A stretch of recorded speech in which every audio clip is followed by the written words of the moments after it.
Hello, it is I, Sam. So I just wanted to show off some of the stuff that I've been working on lately. Sorry to give you the here. Let me actually move this off to my other monitor. There we go. So I wanted to show this thing that I've been making, which I'm pretty excited about. Um, I have been using Blender, which is a 3D software, for a long time, and they've recently started adding a lot of features involving this um, kind of method of drawing, which is called the grease pencil. And you can see a grease pencil object right in here. It's this kind of flat object that I have highlighted that's inside of this cage. And the very cool thing about these drawing objects that I make inside of Blender is that we can use a lot of the advantages of 3D modeling and 3D animation with 2D animation. So down here you can see kind of the final view, and I have animated this. First, I'll show you how it all works. So there is like this wire running through. Let's go to this view; it'll be a little easier to see. So this wire right here, you can imagine as the skeleton in your arm, and this is what moves all of these objects. And specifically, these two perpendicular ones right here are what actually kind of control the hand. So if I go to the side here and start moving around this one by the wrist, you'll see that it starts automatically updating. I kind of get this really realistic positioning and kind of articulation. And then this other perpendicular one, which is a little, I'll make it stand out in the future, but that controls kind of the elbow position. So I can rotate the whole arm this way. And using this system that I've created, this puppet basically, I can really quickly animate things. And I've thought about this for quite a while, and there's a lot of advantages to this system because this drawing I have in here, you can edit it as you go, you can change the color, you can add shadows on top of it. There's a lot of power tucked away in these objects. And right now, this little wire cage I have is what is actually deforming my drawing here. This I guess orange arm here. So anything I create inside of that, if I draw a shirt over it, if I draw a tattoo, all of that will carry on through the character.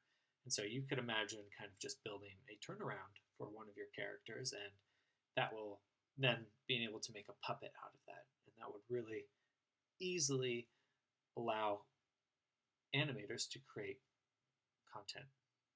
And I'm excited to really jump in and make stuff for myself. But let's show you what I have made so far. So let's switch views here, and we'll kind of move this one way up. We'll zoom in a little bit. So it's pretty simple, and I'll upload this in a few other spots so you can see it again. But it's just an arm throwing a ball.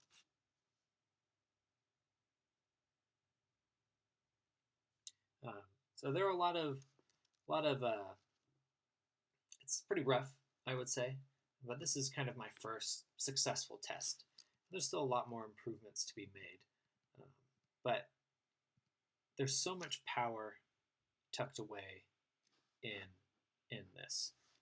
So what I did initially is I just blocked out the animation of the ball dropping and throwing the arm, and now once I had that like basic animation, the drawing itself, this little flat piece of paper, was kind of rotating and twisting in strange ways.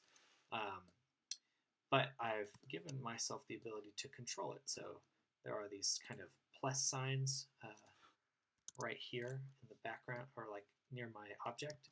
And this kind of controls the orientation of this lower section where the forearm would be.